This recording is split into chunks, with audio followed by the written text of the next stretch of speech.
the mental grand. They say the hospitality world is basically babysitting for grown adults who carry platinum cards and walk around with a god complex permanently attached to their personality. I am the proprietor of Azure Coast, a boutique luxury hotel nestled along the Florida Panhandle, the kind of establishment that attracts guests who consider all-inclusive resorts an absolute insult, and who can tell the difference between 400 and 600 thread count sheets simply by running their fingers across the fabric. I constructed this place entirely from the ground up. I did not inherit it. I did not marry into money to build it. I clawed every inch of it out of the sand after my first marriage completely fell apart and dragged my catering business straight down with it. My office sits directly above the main atrium, a glass-walled command center from which I survey the lobby like a hawk, circling endlessly over a field of unsuspecting mice. It was a Tuesday, which is always the day when the strangest administrative disasters seem to land squarely on my desk, when the booking request first came through. My events director, Sarah, walked in wearing that particular expression on her face. You know the one. It is the expression that silently communicates. I have a client requesting live doves released indoors, and I desperately need you to explain why that qualifies as a biological hazard. Valerie, she said, setting a thick dossier directly onto my mahogany desk. We have a request for the Grand Ocean Ballroom. Full buyout over Memorial Day weekend. They are requesting the Platinum Package, access to the reserve wine list, and they want permission to bring their own wedding cake. I laughed without even glancing up from my laptop. Denied. We employ a pastry chef who received his training in Lyon. No outside food is permitted. Who exactly is making this request? Some influencer attempting to exchange social media exposure for lobster tails. That is precisely the thing, Sarah replied, tapping the folder gently. It is a corporate booking. Apex Synergies LLC is the listed entity, but the writer includes a bridal suite arrangement for a Miss Astrid Vance and a groom's lounge setup for a Mr. Jordan Fields. The air inside that room did not merely shift, it completely vanished. My heart did not skip a beat. It stopped entirely, took a long moment to assess the full situation, and then resumed beating with the slow, deliberate rhythm of a war drum. Jordan Fields, my former fiancé. The man who 5 years earlier decided that our catering business partnership was simply too confining, and that his 24-year-old marketing intern represented a far superior strategic alignment for his personal future. He did not simply walk away from me. He dissolved our LLC entirely behind my back, leaving me buried under the accumulated debts while he walked off with the complete client list to launch his technology consultancy. Valerie, Sarah asked, taking a cautious step closer, you have gone completely pale. Do you know these people? I lifted my lukewarm espresso and took a deliberate, measured sip. This is the point in the story where I need to inform you that if you enjoy narratives involving calculated responses to betrayal and a bit of corporate maneuvering, you would be well advised to keep reading, because what I am about to share is considerably less expensive than therapy and substantially more satisfying than receiving a legal subpoena. Trust me completely. We are only just beginning. I recognize the name, I said, keeping my voice perfectly steady. Apex Synergies is a shell company. Jordan uses it specifically for tax write-offs. Whenever he wants to purchase things, he prefers the IRS or his investors not examined too carefully.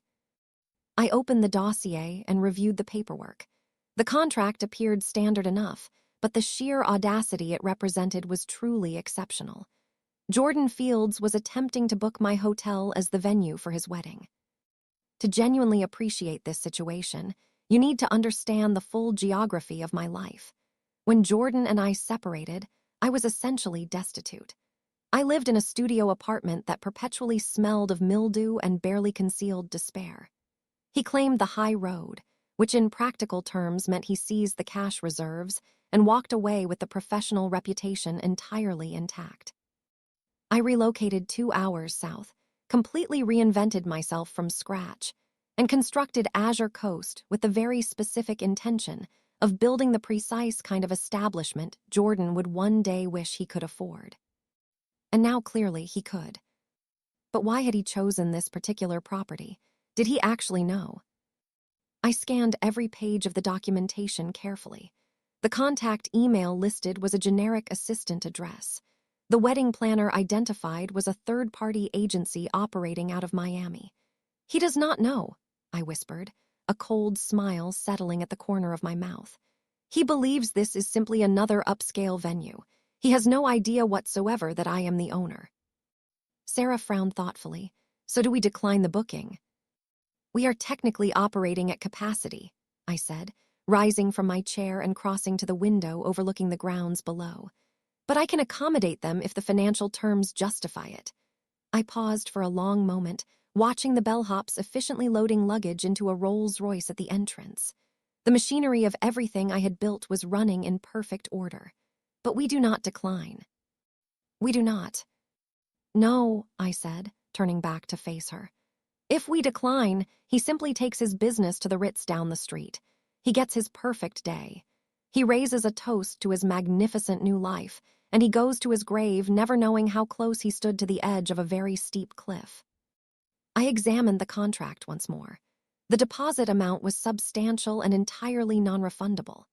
And there, buried deep within the fine print of the venue policies I had personally drafted at 3 a.m. 3 years earlier, fueled entirely by principle and a second bottle of Chardonnay, was Clause 14B, concerning misrepresentation of party identity. Should the booking party fail to disclose the genuine nature of the event or the true identity of the principal parties for commercial or publicity purposes, the venue reserves the unconditional right to terminate the event at any point without issuing any refund whatsoever. He had used a shell company. He had not listed himself as the primary contact. He was deliberately concealing his identity. Sarah, I said, smoothing my blazer carefully, approve the booking. Send them the welcome package, the premium one that includes the truffle oil. Are you absolutely certain? Sarah looked genuinely terrified. She is a wonderful person, but she does not possess the constitution required for blood sports. Completely certain, I confirmed. My hands were trembling very slightly, not from anxiety, from pure adrenaline. It is that precise sensation you experience when standing on the high diving board, staring down at the water far below, fully aware that the fall will be considerable, but knowing with absolute certainty that the splash upon impact is going to be spectacular beyond measure. Jordan Fields was coming to my property. He was bringing his new fiancée, Astrid, a name that evoked either a comic book antagonist or a particularly jagged geological formation, to celebrate their romantic commitment on my marble floors, beneath my crystal chandeliers, consuming my champagne. I settled back into my chair and reached for my pen, Valerie Sterling. I did not use that name during my time with Jordan. In those years, I had been simply Valerie Fields. Even though we had never legally married, I had used his name professionally throughout our partnership. When I finally departed, I reclaimed my maiden name and polished it until it gleamed like a flawless diamond. One more detail, Sarah, I called out as she reached the doorway. Yes, boss. Enter me in the system as the lead logistics consultant for this event. I want my name absent from every single guest-facing document. I want to be completely invisible throughout the entire process. If anyone asks, I am simply operations staff. Sarah nodded slowly, processing this. Understood, invisible. I returned my attention to the window. The ocean beyond was churning, gray and genuinely violent. A storm was building somewhere off the coastline. The meteorologists were calling it a tropical depression. I found that description appropriately atmospheric for the circumstances. Jordan believed he was reserving a venue. What he was actually purchasing was a front-row seat to his own personal reckoning. And the finest detail of all was that he was paying me $150,000 for the privilege. I opened my laptop and created a new folder. I titled it Project ICAR. Let us observe precisely how close to the sun this particular individual wishes to fly. 2 weeks later, the happy couple arrived for their site walkthrough. I ensured I was positioned nowhere near the front entrance when they checked in. Instead, I had stationed myself inside the grand ballroom wearing the standard hotel uniform, a black button-down shirt, black slacks, and a name badge that read simply Valerie Event Staff. No owner designation, no CEO title, just another component in the operational machinery. I collected a clipboard and busied myself inspecting the wall sconces. The double doors swung open, and in they walked. Jordan appeared exactly as I remembered him, which I found genuinely irritating. He possesses the particular kind of face that seems to age the way career politicians do, silver emerging at the temples with precise elegance, jawline maintaining its definition, wearing a suit that had almost certainly cost more than my first vehicle. He was, naturally, absorbed entirely in his phone. He had always been absorbed in his phone. And then there was Astrid. If Jordan represented old technology money, Astrid embodied the particular energy of a lifestyle influencer who had recently made a significant personal discovery about French champagne. She was petite, blonde, and radiating an aggressive presence that seemed to actively consume the available oxygen in any room she entered. She was wearing sunglasses indoors, in a ballroom containing no windows.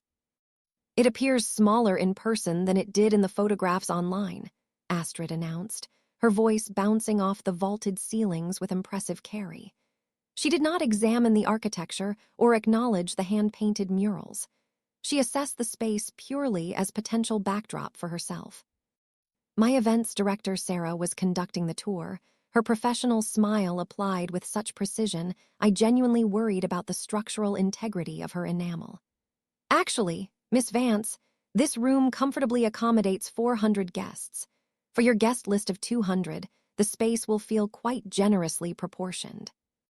"I have no interest in generously proportioned," Astrid replied sharply, removing her sunglasses to reveal eyes that were calculating and cold. "I want intimate, expensive intimate specifically. Jordan, kindly get off the phone." Jordan lowered his phone approximately 2 inches, but did not actually put it away. "It is the investors, sweetheart. They are expressing significant concern about the third quarter projections. And I am expressing significant concern about the floral arrangements potentially resembling a funeral home." She fired back without hesitation. "Establish your priorities." I remained positioned near the service entrance, controlling my breathing carefully. Jordan appeared exhausted, not the exhaustion of genuine hard work, the exhaustion of a man who has exchanged his integrity for advantage and is slowly discovering that the installment payments are considerably steeper than the original terms suggested. Sarah gestured in my direction. "And this is Valerie from our logistics department. She will be responsible for ensuring the physical setup aligns precisely with your specifications." Jordan's eyes moved across me in a brief, disinterested sweep. This was the critical moment. The moment where he might recognize the woman with whom he had shared 6 years of his life. The woman with whom he had planned an entire future. The woman whose credit score he had single-handedly destroyed. His gaze passed over me the way it passes over furniture. Zero recognition, zero hesitation, nothing whatsoever. I had cut my hair into a sharp bob and colored it a deeper brunette since our separation. I was wearing glasses, but still, to be observed and genuinely not seen carries its own particular sting. However, it also provided me with a distinct tactical advantage. If I remained invisible, I remained dangerous. "Hello," Astrid said, barely directing her attention toward me. "Right, Valerie, listen carefully. I want the head table positioned on an elevated platform. I want to be positioned above the guests, looking down at them. Is that achievable?" "We can certainly arrange an appropriate staging platform," I replied, keeping my voice flat and entirely deferential. I pitched it slightly lower than my natural register, carefully stripping away the authoritative quality I normally project. "Excellent, and these curtains." She gestured dismissively toward the custom silk velvet drapes I had commissioned from Italy. "They create an oppressive atmosphere. Can we substitute something? I want sheer fabric, something more ethereal in quality." "Those are load-bearing aesthetics," I replied without any change in expression. Astrid blinked. "I beg your pardon." What I mean to convey, I corrected myself smoothly, is that they are structurally integrated into the acoustic soundproofing system of the room. Removing them would materially compromise the audio quality for your musical ensemble. Fine. Simply cover them entirely with floral arrangements or something comparable. Jordan looked over briefly. Flowers, noted. Whatever you prefer, Astrid. Simply indicate what requires my signature. You are completely useless, she muttered, turning her back on him deliberately. She crossed to one of my junior banquet captains, a genuinely wonderful young man named Matteo, who was carefully arranging a sample place setting, and addressed him with the particular energy of someone who has never once considered that other people's time has value. "Excuse me," she said, her tone landing somewhere between command and accusation. "Why is this fork positioned here?" Matteo explained politely. "That is the salad fork, ma'am." "It looks cluttered and disorganized," she declared, reaching down and physically picking up the utensil, solid silver, I should mention, and dropping it onto the table surface with a deliberate clang. "Remove it entirely. We will manage the salad course using the same fork as the main course. Efficiency." I felt my blood pressure register a meaningful spike. This was not merely a disagreement about table settings. This was a fundamental question of respect. "Actually, ma'am," I said, stepping forward with measured calm, "the silverware placement follows the standard protocol for a 5-course service. Eliminating it is likely to create confusion for the service staff and introduce delays into the dinner timeline." Astrid spun around and regarded me with the precise expression one might direct at a household appliance that has inexplicably begun offering opinions. "I did not request your perspective," she said, her voice dropping to a hiss. "I issued an instruction. You are here to move furniture, not to deliver tutorials on proper cutlery arrangement. Is that not correct, Jordan?" Jordan looked up from his phone with the expression of a man calculating the fastest available exit. "Simply accommodate her request," he told me, waving one hand in my general direction. "We are paying a considerable sum for this facility, are we not?" And there it was, the entitlement fully exposed. The underlying assumption that sufficient financial investment purchases not merely the physical space, but the fundamental dignity of every human being within it. "Of course, Mr. Fields," I said. My voice was precisely the quality of sugar glass, sweet on the surface, completely transparent, and engineered to draw blood at the appropriate moment.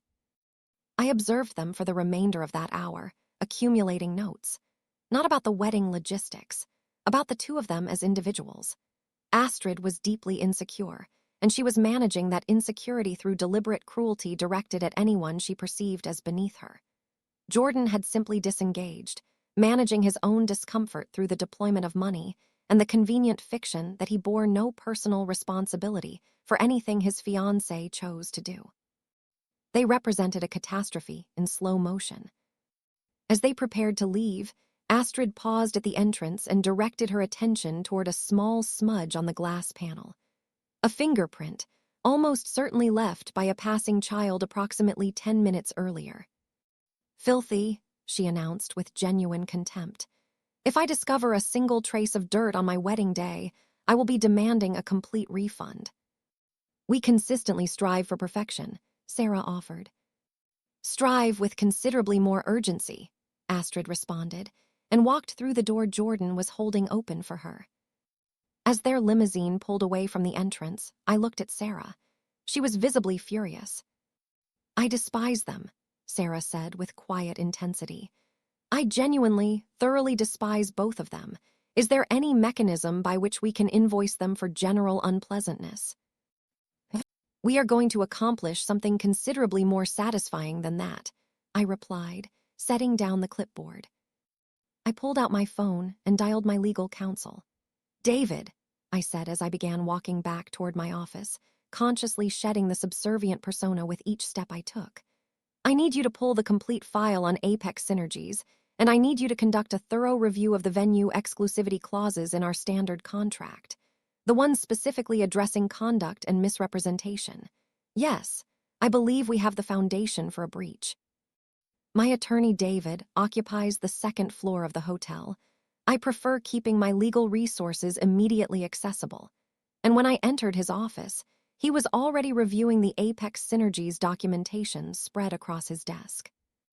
"You are engaged in an exceptionally precarious undertaking here, Val," he said, not looking up. "I am not engaged in a game," I replied, settling into the chair across from him. "I am executing policy." "Technically speaking," he said, turning his monitor toward me, "you are correct. Clause 14B is airtight. However, they could potentially argue that Apex Synergies is the contracting party and Jordan is merely the designated beneficiary. It exists in a gray area." "Jordan does not operate in gray areas," I countered. "He operates exclusively through loopholes. Examine the signatory on the deposit instrument."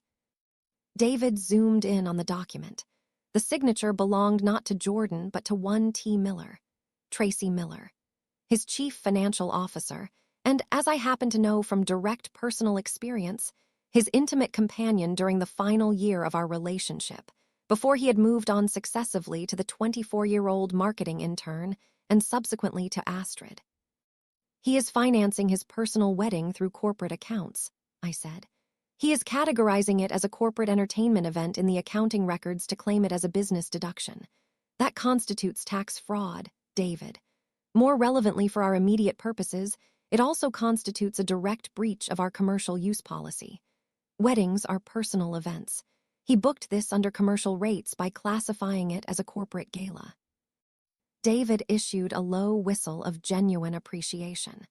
"That means he effectively defrauded the venue of approximately 20% of the applicable booking fee." "He defrauded me of considerably more than that over the course of 5 years," I said with precision.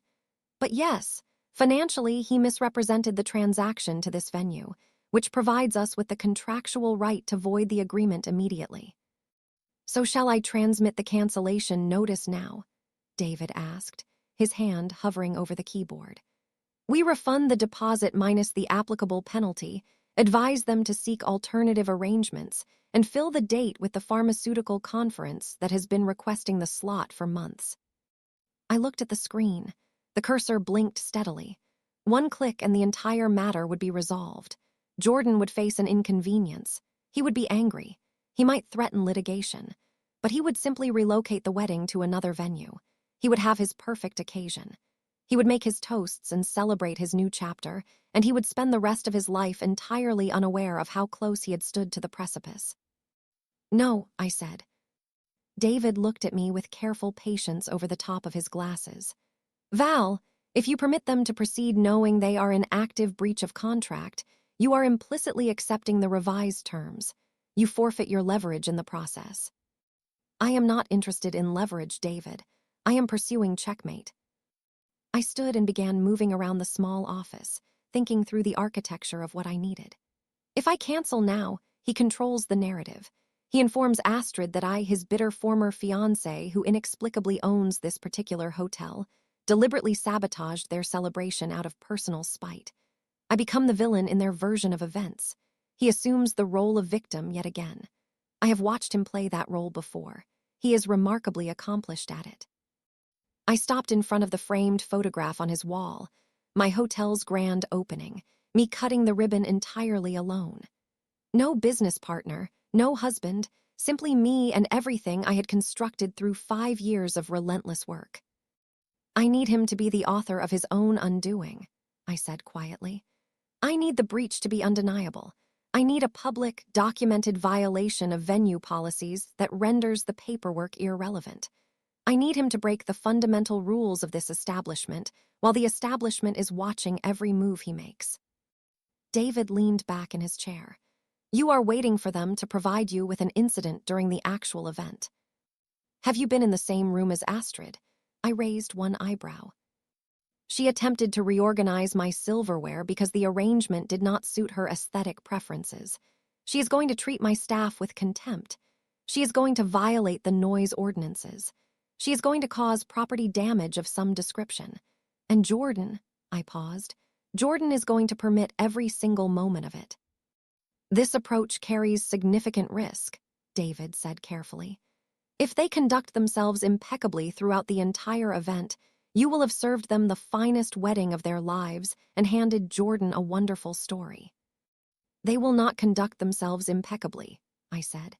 And if somehow they manage to, then I provide them with the finest service this hotel can deliver. I accept his money in full, and I invest every penny of it in the spa renovation I have been postponing.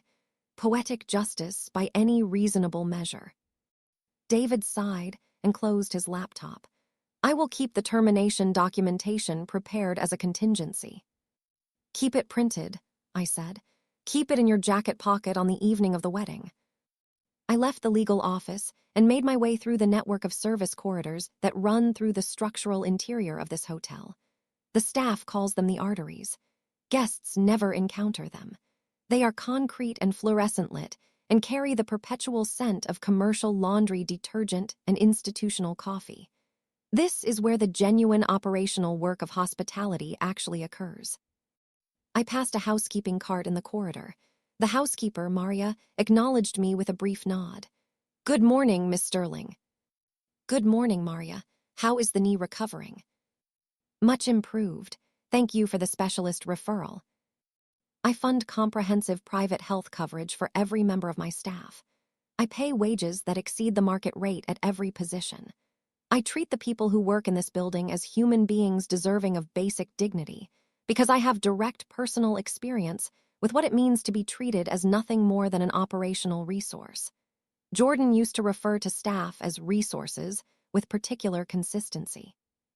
We need to optimize our resources, he would say, which was invariably his way of proposing that we eliminate the dishwasher position to save $50 weekly. I reached the kitchen and was met by the familiar symphony of clattering equipment and rapid-fire culinary instructions. The air carried the scent of veal stock in reduction and fresh bread emerging from the ovens. This was the true engine room of everything I had built. I pulled out my phone and sent a message to Sarah. Ensure the field's wedding contract includes the full conduct and staff interaction addendum. Require their initials on every page. Her reply arrived within 30 seconds, already completed. They did not read a single word of it. Astrid's only question was whether the paper stock was sustainably sourced. The trap was fully set. All that remained was waiting. The wedding day arrived carrying the humidity of a commercial steam room and the atmospheric tension of a bomb disposal operation. The grand ballroom had been transformed into something genuinely spectacular. White orchids cascaded from the ceiling like suspended rainfall. The lighting was amber and precisely calibrated. A 12-piece ensemble was performing a jazz arrangement of what I was fairly certain was originally a song written about the dissolution of a relationship, which I found atmospherically appropriate. I had dressed in a charcoal silk jumpsuit, refined enough to pass as a guest if necessary, authoritative enough to signal management if required, understated enough to be dismissed if convenient. I positioned myself near the bar with a glass of sparkling water and monitored the proceedings. Jordan was holding court near an ice sculpture inexplicably rendered in the form of a swan wearing a diamond necklace. He was laughing with particular volume, gripping a glass of scotch the way a drowning man grips any available flotation. The perspiration on his forehead was visible from where I stood. Astrud was resplendent in Vara Wung and concentrated self-importance. She moved through the room not in the manner of a bride celebrating a joyful occasion, but in the manner of a senior executive conducting an unannounced performance evaluation. She was not experiencing the evening. She was monitoring it for deficiencies. At precisely 7, done in the evening, the dinner service commenced. Maria, who had been assisting the banquet team due to a staffing shortage, was navigating the room with a loaded tray of empty champagne flutes. Astrud turned sharply, her elaborate skirt flaring outward, and came within inches of a collision. Maria absorbed the near impact with the expertise of someone who has spent years moving through crowded spaces, maintaining perfect balance throughout. "I do beg your pardon, ma'am," Maria said immediately, dipping her head. Astrud examined her gown. There was nothing on it, not a single mark, but she reacted as though she had sustained a direct physical assault. "Watch precisely where you are directing yourself," Ustrud snapped, her voice cutting cleanly through the background music. "You came within inches of destroying a $20,000 gown through sheer carelessness." "I am sincerely sorry, ma'am." Maria kept her eyes lowered. "Save your apologies and demonstrate some basic competence instead," Ustrud said. I had taken 3 steps forward before I consciously stopped myself. "Not yet." Jordan materialized at Ustrud's shoulder. "Sweetheart, genuinely, everything is fine. Nothing happened." "Everything is not fine, Jordan. There are service staff moving in every direction. It is like navigating through some kind of infestation." Infestation. The word registered with a cold and very specific clarity. I crossed to table 4, where several of Jordan's colleagues were loosening their formal attire. I occupied an empty chair briefly, ostensibly adjusting my shoe. A server passed with a tray of individual beef Wellingtons, and I took one, placing it on a small cocktail plate. Quality assessment. A legitimate operational function. Ustrud swept past on her way to the elevated head table. She noticed me. She stopped. She did not recognize me from the sight Wakthra. She saw only a woman in a dark formal suit who appeared to be consuming food that had not been allocated to her. She walked directly to my chair. "Excuse me," she said, projecting her voice at sufficient volume to capture the attention of the surrounding tables. I looked up from my plate, without particular urgency. She reached down and removed the plate from my hand, physically and without hesitation. "Staff," she announced, addressing the surrounding tables as much as she was addressing me, "consume their meals in the kitchen." The table fell entirely silent. Jordan, standing approximately 10 feet away, turned to look. He observed me. He observed Ustrud holding my plate. I watched something move across his face, the uncomfortable sensation of familiarity he could not quite locate. And then he made the decision that has always defined him. He dismissed it. "Ustrud, let us go take our seats," Jordan said, making a broad, dismissive gesture. Ustrud held my gaze for another moment. "Perform your assigned duties and remove yourself from the guest areas. You are creating an aesthetic disruption." She turned and transferred my plate to a passing server with an expression of mild distaste. "Please dispose of that."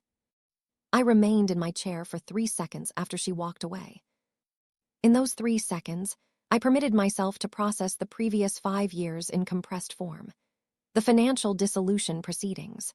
The nights I had personally cleaned the bathrooms of this hotel because the budget did not yet accommodate overnight cleaning staff. The specific quality of rebuilding something from absolute zero when the person who was supposed to be your partner has taken everything of value and departed. And this woman had just informed me to eat in the kitchen. I did not raise my voice. I did not manufacture a confrontation. I stood. I smoothed my silk jumpsuit. I refolded my cloth napkin with precision and placed it on the table. I looked one final time at Jordan, currently escorting Ustrud toward their elevated seats. Then I turned and walked toward the service exit. I passed Sarah near the door. Her eyes were wide. "Val," she said very quietly, "are you all right?" I stopped. I looked at her. Whatever expression my face was carrying caused her to take a visible step backward. "Sarah," I said, keeping my voice low and entirely steady, "execute Protocol 0. Protocol 0? That designation is reserved for genuine emergencies. Fire situations, structural events, severe weather." "This qualifies," I said, pushing through the swinging doors. "It is a Category 5. The name of this particular storm is Ustrud. Shut everything down." I entered the kitchen. The full sensory assault of professional food service hit immediately. "Everyone stop," I said. It was not a shout, it was a command. The kitchen stopped, completely. Chefs froze with equipment suspended in motion. "Set down your tools," I said. "Disengage the oven systems. Service for this evening is concluded." The executive chef, Henry, stepped forward. "Madam, the main course. The Chilean sea bass is already in preparation." "The sea bass does not proceed," I said. The service staff was informed that their proper place is in the kitchen, so let us be in the kitchen. I opened the service refrigerator, retrieved a bottle of Dom Perignon, opened it cleanly, and took a single measured sip. You have 15 minutes to complete your station shutdowns, I told the assembled staff. We are closing this property for the remainder of the evening. Everyone receives full compensation for the complete shift, plus an additional hazard supplement. Clear your stations. I want no food leaving this room. I left them to execute the shutdown and took the service elevator to my executive suite. From my desk, I opened the building management system. Every system, climate control, acoustics, access management, feeds through a central interface. I contacted my head of security. Mike, I need a controlled perimeter around the grand ballroom. We are in the process of a guest removal. Timeline: 45 minutes from now. Allow them to complete the salad course. I want no one to leave hungry. I simply want them to leave. I opened the climate control application. Grand ballroom. Current temperature, 72 degrees Fahrenheit. New target, 85 degrees. In Florida in May, a room containing 200 people and no functional air conditioning transitions from comfortable to genuinely unpleasant in approximately 20 minutes. I was not simply asking them to vacate the premises. I was creating conditions that would make remaining actively uncomfortable. My phone registered an incoming text from Jordan. Something is wrong with the kitchen. Whatever your issue is, resolve it immediately. I am paying a significant amount for this evening. He still believed that financial investment was a universal mechanism for controlling outcomes. I set the thermostat down another 2 degrees and put my phone back in my pocket. The office door opened. David entered, holding the termination documentation. You are genuinely proceeding with this, he said. Staff eat in the kitchen, I said, not looking away from the screens. This evening, the owner eats in the office, and the guests discover that certain fundamental assumptions about how the world operates are not as reliable as they previously believed. Come with me, I said. I intend to deliver the formal notification in person. I positioned myself in the technical access space on the mezzanine level, behind a trellis of decorative foliage, overlooking the ballroom below. The room was visibly deteriorating. The climate adjustment was already producing results. Guests were deploying their menu cards as impromptu fans. The service staff had withdrawn entirely. Estrade rose from her seat and tapped the microphone. I simply want to express genuine gratitude to everyone present for witnessing what I can only describe as a significant upgrade. A scattering of uncertain laughter. Jordan shared with me the details of his previous life. He was candid about the limitations he experienced, about partnerships, both professional and personal, that failed to comprehend or support his vision. I held the railing above with considerable force. He began from a position of constraint. And observe where we are now. In this moderately functional hotel, celebrating the fact that genuine quality and ambition find their appropriate level. Jordan, you have finally found a partner who understands your potential. To advancement, to departing from the past where it properly belongs, in the discount section. She raised her glass. Jordan watched her with the expression of a man who has made an irreversible decision and is engaged in the ongoing project of not acknowledging what he actually knows about it. She drank. The room waited. The band did not resume playing. The servers did not materialize with the toast wine. A woman at table 9 raised her hand. Pardon me, is the temperature in here increasing? It is becoming quite warm. Jordan rose from his seat, scanning the room. The floor was empty of staff. I sent a message to Sarah. Inform Jordan that the owner requires his immediate presence in the courtyard to address a contractual matter of some urgency. I watched on the feed as Sarah entered and approached the head table. Jordan's face shifted through several distinct phases. He rose, placed his napkin on the table, and moved toward the side exit. Astrid, I am going to address this situation personally. Stay here. Address it by eliminating every person currently employed by this establishment, she responded. And someone locate a Diet Cola for me. I made my way down to the courtyard. The exterior door opened with force. Jordan walked out, jacket unbuttoned, tie loosened. Where is the management of this facility? I require the owner. Now. I stepped out of the shadow of the jasmine trellis. Good evening, Jordan. He stopped. He narrowed his eyes. Then he stepped closer. The light from the nearest gas lantern found my face. He stopped breathing. Valerie, he whispered. Good evening, I confirmed, crossing my arms.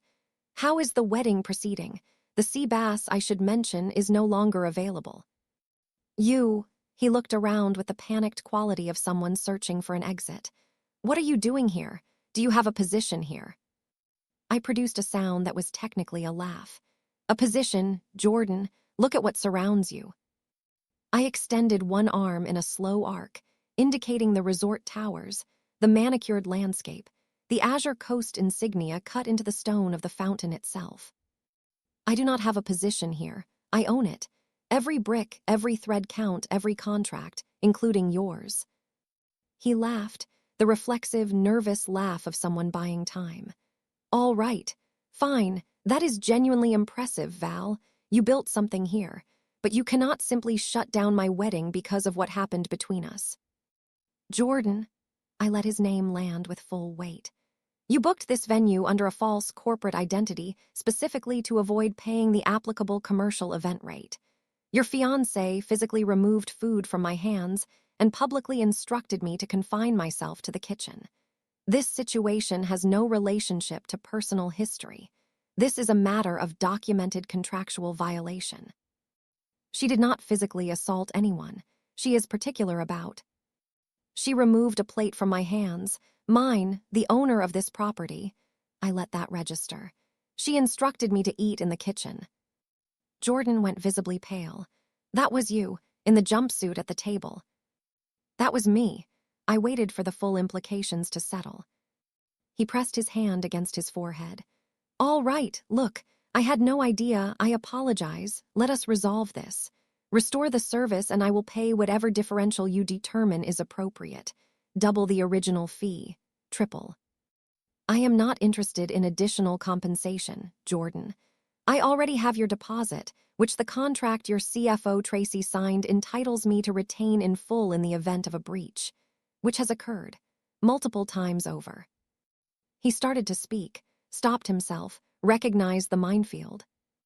Here is the current operational reality. This event is concluded. You have 10 minutes to vacate the premises before the relevant authorities arrive to assist with that process. The exterior door opened again. Astrid walked out. Jordan, this has taken far too long. The room is genuinely uncomfortable. People are departing. She stopped when she saw me. You, the kitchen staff, why are you in a private area? Jordan turned to look at her. The expression on his face was one I recognized from a previous chapter of my life. Astrid, he said carefully, she is not the serving staff. I beg your pardon. She owns the hotel. Astrid looked at me with the deliberate slowness of someone recalculating something significant. This woman owns this property. Every component of it, I confirmed pleasantly. Jordan, her voice had shifted. This is her, the woman from before, the catering situation. The hospitality enterprise, I clarified. And yes, it is me. The color in Astrid's face progressed through several distinct phases. Jordan Fields, did you knowingly book your wedding at your former fiancé's hotel? I used the agency, Astrid. I genuinely did not. You used an agency. She repeated the words with precision. You brought me here to her property for our wedding. This is the single most humiliating experience of my entire life. Her voice had achieved a volume that was reaching back through the exterior doors. You are supposed to be a competent person, Jordan. The wedding is terminated, I said, in the same tone I would use to indicate that a meeting had run over its scheduled time. Security is currently escorting your guests toward the front entrance. I would recommend retrieving your personal effects. The room will be inaccessible within approximately 8 minutes. You absolutely cannot do this, Astrid said. I have a binding contract. I produced the folded documentation from my pocket. You have a breach of contract. I indicated the relevant sections. Clause 14B, Clause 7, Clause 9. In aggregate, you have managed to violate nearly every substantive provision of the agreement. I extended the paperwork toward Jordan. He accepted it. 9 minutes remaining. I would suggest retrieving your bag. I am not taking a rideshare service in a Vera Wang gown, Astrid said. That is entirely your choice, I said. The evening air is actually quite pleasant, somewhat humid, but the temperature is reasonable. Astrid turned the full force of her frustration onto Jordan. You are going to resolve this right now. If you do not, I promise you, Jordan, I will systematically dismantle every aspect of your life that I have access to. I believe, I said in the mildest possible tone, that someone has already handled that. I turned and walked back toward the property entrance. Valerie, Jordan's voice came from behind me. Please, think about what we had. I stopped. I did not turn around. I am thinking about precisely that, I said. I am thinking about the studio apartment. I am thinking about the bankruptcy proceedings. I am thinking about the specific instruction I received this evening to confine myself to the kitchen. A brief pause. The kitchen staff are currently consuming lobster thermidor, Jordan, and you are consuming the consequences of 5 years of decisions. I hope you find them adequately seasoned. I walked through the entrance doors and allowed them to close behind me. The lobby was experiencing controlled displacement. My security team was directing guests professionally toward the exits. Jordan and Astrid stood on the front approach with their luggage, which my team had efficiently removed from the bridal suite and positioned on the sidewalk. Astrid was crying. Jordan was on the phone with the raised urgency of someone attempting to locate a viable option from a position of having none. A police cruiser arrived along the front approach. 2 officers I recognized stepped out. Good evening, Miss Sterling. Officer Miller acknowledged me. We received a call regarding a disturbance. I stepped through the entrance onto the front steps. Thank you, Officer Miller. We have former guests who are declining to vacate the property following the termination of their event for documented safety violations. Astrid advanced on Officer Miller with considerable momentum. Officer, I require you to detain this woman immediately. She has stolen my wedding. Officer Miller assessed the scene. He looked at Astrid, disheveled, vocalizing at significant volume, mascara running in visible tracks, and then at me, standing on the steps of my own property with my expression entirely composed. Ma'am, he said to Astrid, you need to reduce your volume considerably. Do not tell me what volume to. The proprietor of this establishment has formally requested that you vacate the premises, he said. If you remain on the property against the owner's expressed wishes, that constitutes criminal trespass. David produced a business card and handed it to Officer Miller. The contractual dispute is civil. The presence on property at this point is the criminal question. Jordan crossed to where I was standing. His entire posture had changed. Val, where exactly are we supposed to go? It is Memorial Day weekend. Every reasonable option is booked. The motel on the highway maintains availability through most holiday weekends, I said. They leave the light on. Off to one side, a guest with distinctive blue-streaked hair was holding her phone in the extended position of someone capturing documentary content. I recognized her as a lifestyle content creator. This is unbelievable, she was narrating quietly. The owner just personally evicted the bride. On her wedding day, this is actually happening. I looked directly at the camera. I allowed the moment to hold for exactly long enough. Astrid registered the phone. Stop recording, stop immediately. She moved toward the content creator. Officer Miller stepped between them with practiced ease. Ma'am, that is enough. Astrid stopped. She looked at the police cruiser. She picked up her bag and began walking toward the road. Jordan stood there for another moment. He looked at his assembled guests. He looked at me. You won, he mouthed. I won 5 years ago, I said, at a volume he could clearly hear. I simply waited until this evening to collect. He picked up his bag and walked into the dark after her. Ladies and gentlemen, I said, addressing the assembled former guests, the evening has concluded earlier than scheduled. Your vehicles are available at the front. Please travel safely. I turned and walked back through the entrance doors. The air conditioning in the lobby received me like a formal welcome. Sarah, she appeared at my elbow within seconds. Open the main bar, top shelf. Drinks are complimentary for all staff this evening. The food. Forward the remaining lobster to the shelter on the north end. Save a complete service for me. I have not eaten. Where would you like it sent? To the kitchen, I said. I believe that is the appropriate location.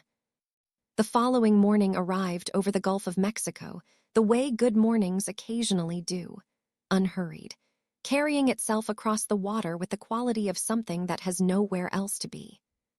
I sat on my balcony with a cup of coffee and my tablet, and I watched the internet work through what it had witnessed. The content creator's footage had accumulated 4 million views overnight. The caption read, CEO's wedding terminated mid-toast by the actual building owner. Category, karma. The comment section was functioning as a collective tribunal, and the verdict was consistent. There were observations about how I had carried myself on the front steps. There were people who had recognized Jordan from a previous news cycle involving a workforce reduction executed via video conference. There were people requesting the phrase, staff eat in the kitchen, on various merchandise items. My reservation system had registered a 400% increase in forward bookings since midnight. People had not interpreted the footage as the record of a vindictive action. They had interpreted it as documentation of a standard being enforced. Azure Coast had positioned itself, through one evening's events, as the establishment that does not tolerate the systematic mistreatment of the people who make hospitality possible. It turns out that is a remarkably compelling brand position. Sarah knocked and entered. You have received a delivery. She placed a box on the table. Return address, Apex Synergies. Inside, the countersigned contract termination documentation, a check covering the cost of a carpet section that had been stained during the evacuation, and a handwritten note containing 2 words. Point made, J. I read the note once. I crumpled it and placed it in the waste container. He still believed the evening had been about making a point. It had not been about making a point. It had been about maintaining a standard. There is a meaningful distinction between the two. Also, Sarah added, Astrid is currently a trending topic on social media. The footage of her attempting to confiscate the content creator's phone has resulted in the termination of multiple sponsorship arrangements. Unfortunate, I said. I have already sent a welcome gift to the content creator and extended a complimentary weekend invitation. Well done. I set down my coffee and looked at the water. The storm from the previous day had moved through entirely. The Gulf was the particular shade of blue that only exists in the morning, before the heat has had time to change it. I thought about the woman I had been. Valerie Fields, running a catering operation, rebuilding from zero after everything was taken. I thought about the woman who slept on an air mattress because every available resource was going into paint for the lobby walls. I would like to tell that woman, hold on, it becomes something worth having. One day the building will have your name on it. My phone registered an incoming call from David. 3 technology companies called this morning, he said. They are requesting holiday party bookings. All 3 specifically asked whether the owner would be present during their events. They appear to find that prospect appealing. I stood and moved to the balcony railing. Below, the pool staff was arranging the deck furniture for the morning guests. Maria looked up from the terrace level and produced a brief wave. I returned it. Inform them, yes, I said, and adjust the rate upward by 30%. That is considerably aggressive pricing. It is accurate pricing, I said. The rate reflects the value of the service, and the value of the service has been clearly demonstrated. I ended the call and remained at the railing for a moment longer. Astrid had been correct about one thing, as it turned out. The staff does eat in the kitchen. What she had failed to account for is that the kitchen is where the knives are stored. And in this particular establishment, the people who work here know precisely how to use them. I went back inside to begin the work of the day.